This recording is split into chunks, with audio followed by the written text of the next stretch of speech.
Daranyag ngal daw tayo amin kakabsat ko ida. Kumusta kayo? Namnamag nga da kayo as salunat iti pisikal and kang runana kadagiti karkararwayo. Ada tayo pailaeng ti home quarantine. Ket namnaman tayo nga guardwar tayo ton, bono malpas tayo iti sana mabayag.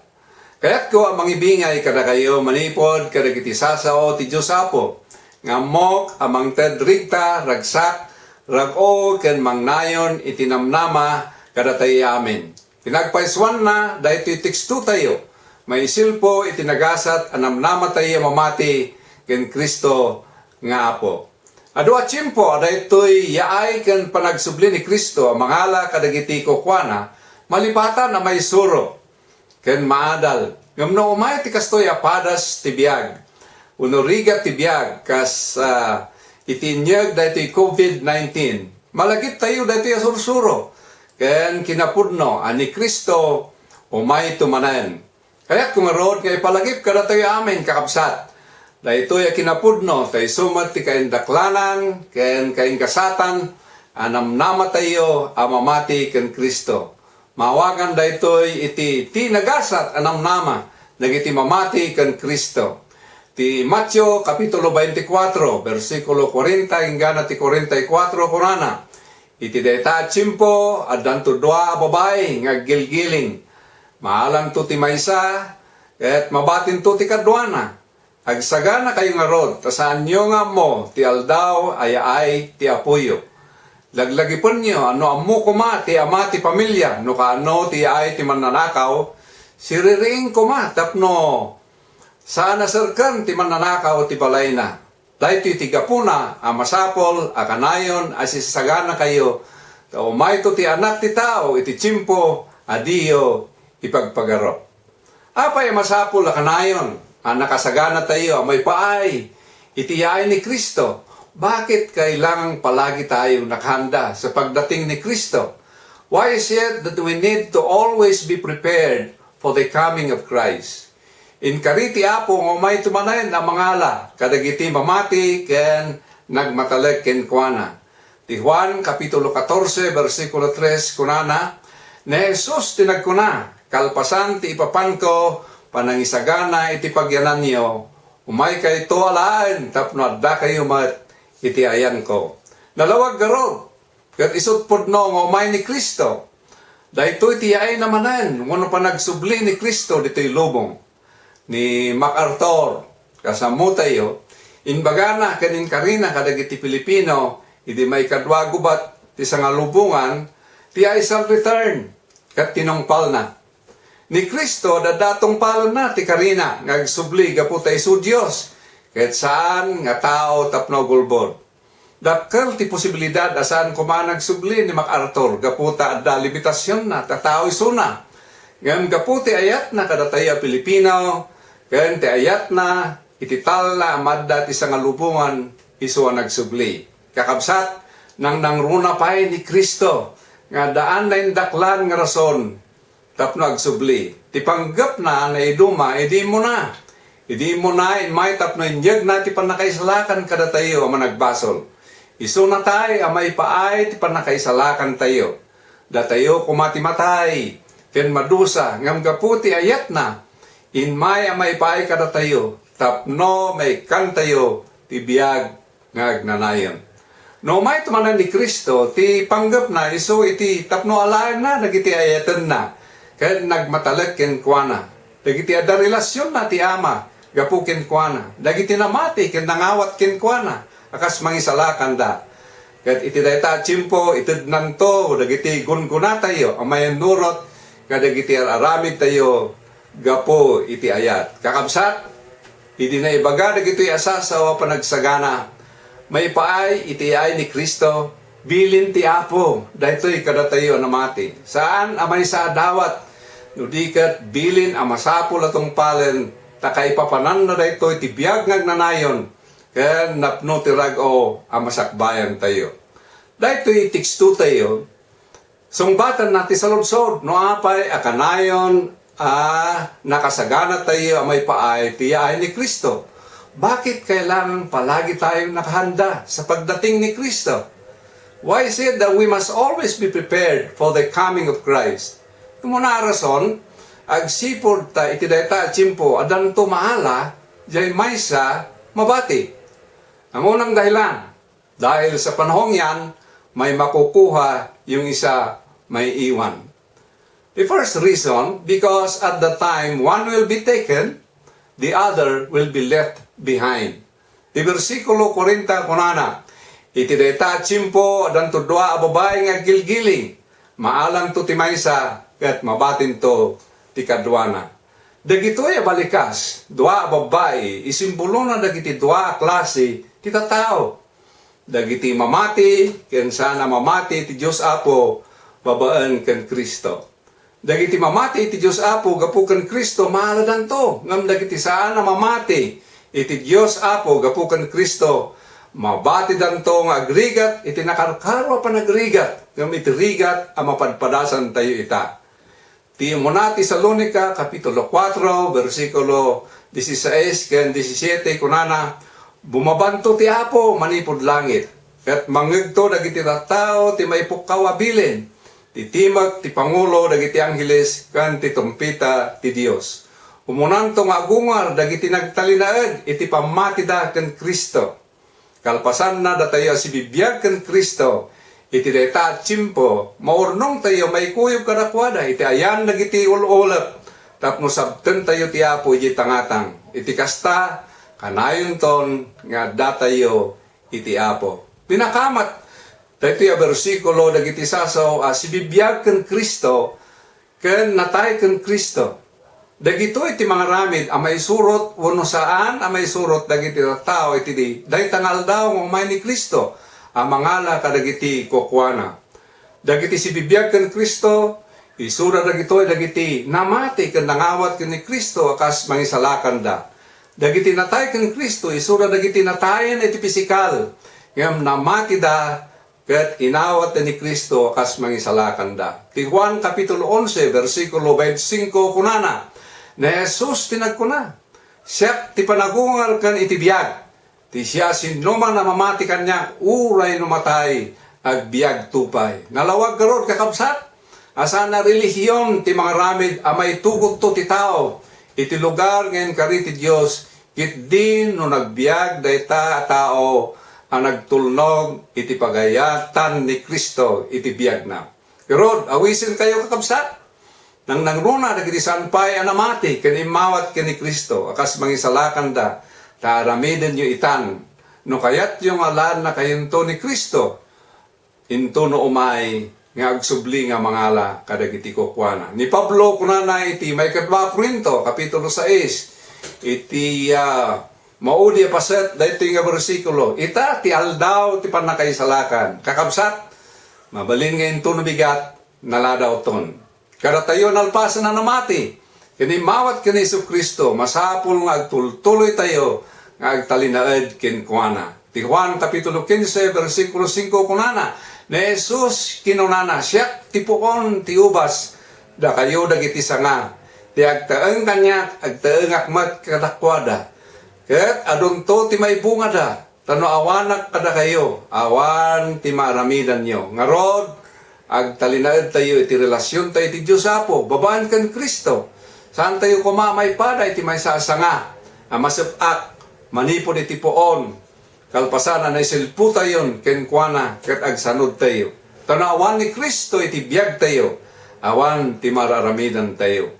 Ti Diablo, kaslamay sa alyon nga umurngar-ngar, nga agbirbiro iti alunonan na, ken dadailan na, masapul nga rod akanayon a pumigsa tayo iti Apo. Maramid da ito, ibabaan, iti kanay na panagtulnog tayo, padagiti sasao, iti Diyos, Apo. Ken, panagtalag tayo kinkwana, agyaman tayo, tada ti Espiritu Santo, akanayon at tumulong kada tayo. Kaya't ti Apo nga awan ti mabati.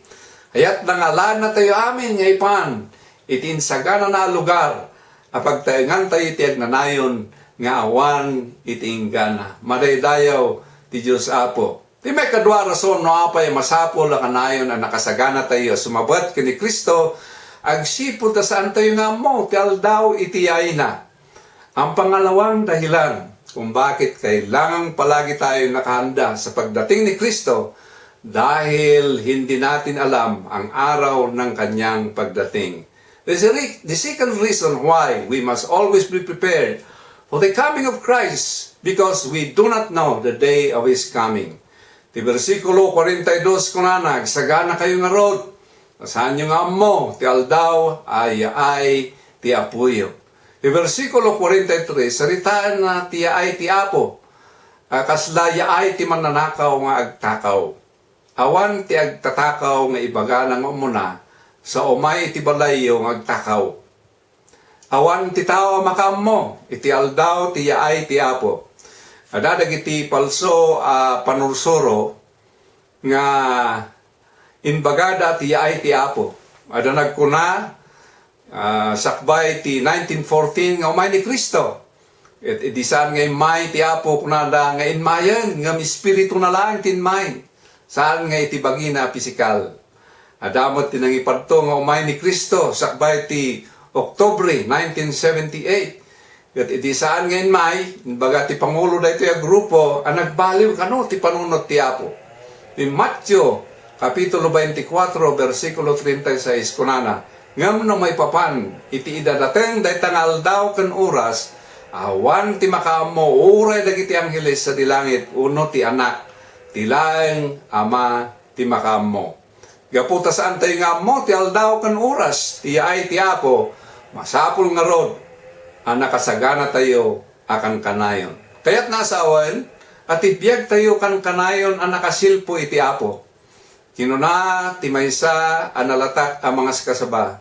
Agbiyag tayo na santuan, kanayon ang nakaisilpo, kini Apo Diyos, babaan kini Kristo, iti panagbiag kan panagserbi tayo. Ti Apokalipsis, wano palting, Kapitulo 16, versikulo 15, kunana, denggan niyo, umayak, akasla mananakaw. Naggasat iti tawa siririing. Kandi manguksob iti pagananay na. Tapno saan na lamo-lamo magna. Kan saan na mabain kadag iti tattao. No umay ti manubot. Kaya't nga ibaga, dahito yung versikulo, nga umay to ti Apo, asan tayo nga mo. Umay akasla may sa mananakaw. Garod, ikawas tayo. Ti kinasanto akan kanayon kadag iti panagbiag tayo. Tapno saan tayo to mabain, kadagiti tao, no umay, ti manubot tayo. Saan tayo nga rod, abaybayan, dagiti pamati tayo kinkwana, kan ti panagsanto, dagiti bibiyag tayo, madaydayaw, ti Diyos, Apo. Ti may katlo rason, no apay, amasapol, akanayon, nakasagana tayo, may paay, ti ay ni Kristo, agsipod ta umay iso, iti chimpu, saan tayo, nga ipagpagaro.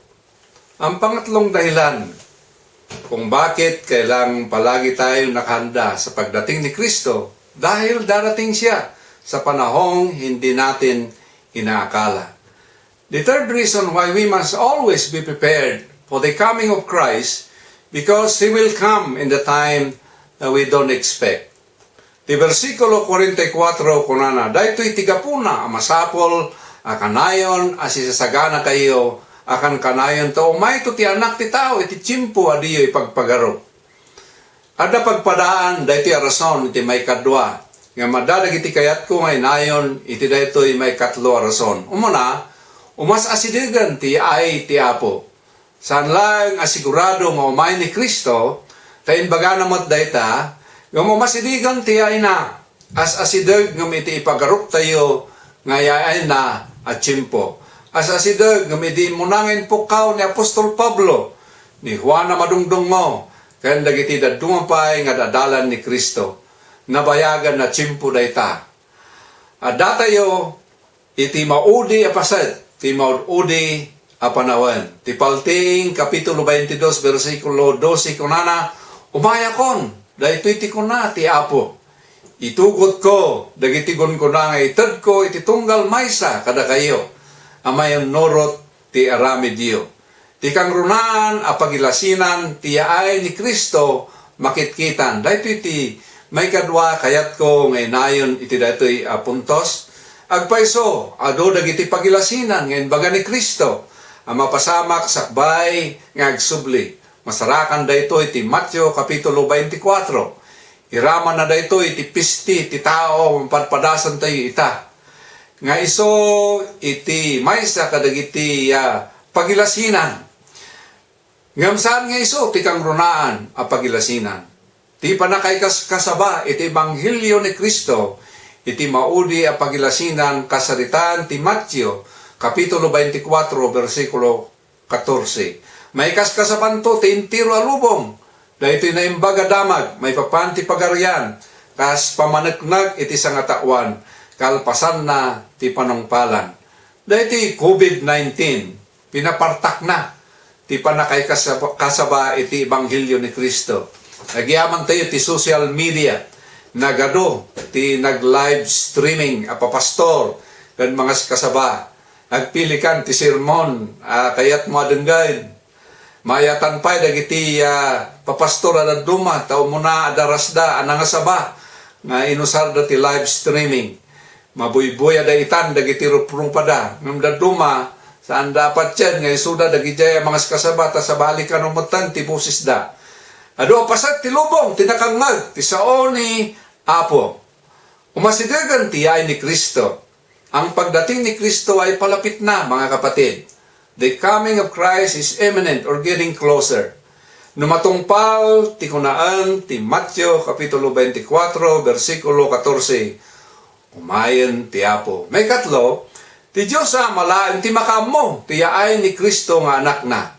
Ni bagak itay, at ilang ama, ti makamo, ti yaay ni Kristo. Kaya't nasawan, nga ti ama, ti mangibanag, iti yaay ni Kristo. Na ited at trabaho na daytoy.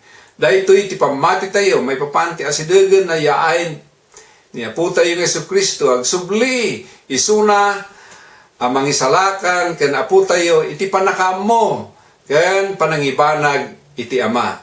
At mabalina na saanan, ang matungpal pa, nagiti daduma pagilasinan. Numan pa, makikita tayon, nagiti adon, ang pagilasinan, ang mapaspasama. May kapat, umay ni Kristo, nga dadagiti saan, ang nakasagana at tao. Ibatay tayo dito kinapudno iti istorya dagiti sangapulo babae masarakan iti Mateo kapitulo 25. 5 kadakwada ti maag gaputa sa anda nakapagsagana iti agsubli ti apuda. Iso dayta ti rason anabati da. Ipagarupda nga umay ti apuda iti tsimpo nga dapay tilana da. Ngam in may ti apuda iti naawanandan tilana amay pay kadagiti silsilaw da. Naladawan, idinapandapay nagsapol. Naawagan da iti maag. Sapay tawan tayo, iti da ito grupo nagiti tattao. Amag, asaan, amang ikankano, iti bilin ti Apo. May kalima, umay ni Kristo nga dadagiti nakasagana tattao.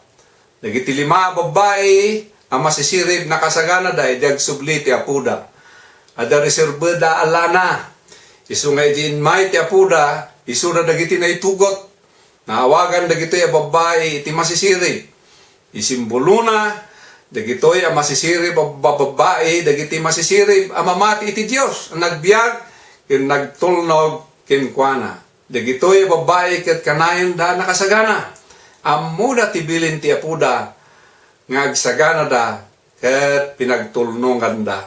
Ngarod, agmasirib tayo may kakabsat, kaya't nasawa nagtungpal tayo, itibilin ti Apo, babaan iti kanayon a panagsagsagana tayo, may paay, tiyaay ni Kristo. Kakabsat, mabalin nga umay ti Apo, into no bigat, into no madamdama, una iti tsimpo, asaan tayo ngay pagpagaro.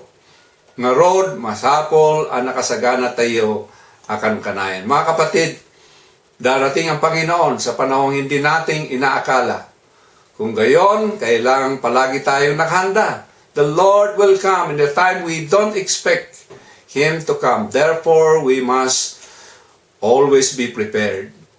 Ada dagiti namati akon kunada nga umayen ti Apo, ito daytoy a tsimpo panagrigat tayo. Ito daytoy a pasamak, mapadpadasan tayo ngayon ti COVID-19. Well, mabalin na mapasamak. Mabalin mo't asaan pa'y. Yung umayen ni Kristo, iti tsimpo asaan tayo may pagpagaro. Ti sa lunsod, nakasagana tayo ka din. ulitat, at ipanagsagana, adadagiti sa pulen na. Umuna, namati tayon iti Diyos Apo, babaen ken Kristo, kat pinati tayon iti banag, inarabid na, di cross ti Kalbaryo, may paay, kada tayo, inawat tayo ni Kristo, kas manubot, ken mangisalakan tayo, ken Apo iti biyag tayo, nagbiag tayo ka din, amayan natop iti pagayatan na, ken agbibiyag tayo, nga sumursurot, kadagiti pagalagadan na, kada tayo mat anabayagan, anamati kenkwana, agtaltalinaid tayo kadi, iti pamati tayo kenkwana. No naaramid tayo dagitoy, kaya nararamidan tayo dagitoy abanbanag, kaya't nangasawan nga adati panagsagsagana kada tayo. Adati kuro ti maysa ada na kanta kunana, asidegan ti ayna, mapan mangala ti kukwana, nalabit bigat, rabii wano aldaw, tiya ay ti mangispal. Mamatiak ng usaran mat ti Diyos, ti pasamak ti biyag, wano rigat ti biyag, tap numadaan ti tao, iti umdas apanawan, nga isagana na ti kararwana sakbay nga umay. Malagip tayo, iti panawan ni Noe, at idog a panawan ti binusbos na, anang pakdar kadagiti tao nga aday ti layos. Ngam sana dimngag dagiti tao in may ti layos ket napukaw da. Idi mat panawan ni Moses inusar ti Dios tapno pakdaaran na ni Paraon, tapno palubusan na dagiti Israelitas manipod pa nakakautibo dayjay Ehipto. Ngam nagmali, uray pa kalpasan dagiti adu a piste nga inted ti Dios iti nasyon ti Ehipto. Adu pa lain dagiti Paraon, itaatsimpo. Masaan na mangipangpangag, iti pakdaal ti Diyos Apo. Kakabsat, palagip ko pa'y anipatay. Umaymat asan tayo mapakpakadaan. Adon tinatay dito'y COVID-19. Laan kararag tayo sapay kuma, kan nakasagana da. Insagana da, dagiti karkararwada, sakbay ngayon may nipatay kadakwada. Umay nipatay, ti siyasin numan, awan tiraman na. Ubing, agtutubo, nataengan, awan asawa na, ada adal na, awan adal na, nabaknang uno na panglaw, umay ni patay, iti amin at tao. At umay iti anyaman nga estado, iti panagbiag. Kandidato tayo amin, kan patay, malaksid. No sibibiyag tayo nga umay, ti Apo, iti may kadwa daras. Kasta, iti yung may ni Kristo. Kas iti idadateng ni patay, saan tayo ang mapakpakadaan? Kakabsat ko ida, nagasat, ken nabindisyonan, dagiti agsagsagana kan kanayon. Ngay sagsagana da, dagiti kararwada, sumabat iti Apo a Dios, ijay tangatang, maday dayaw ti Dios Apo. Agsagana tayo nga rod, akan kanayon, tamangan, namabati tayo. Saan tayo nga mo ti aldaw, ken oras nga agsubli ti Apo. Ken agsubli ti Apo, asan tayo ang mapakpakadaan. Mabalin tayo kadi ako naan, nakasagana ko na po. Uray umay kaitan. Nasungbatan tayo kadin, dahito sa lunsod iti wine. Nakasagana tayo kadin kakabsat, asumabat ka ni Kristo.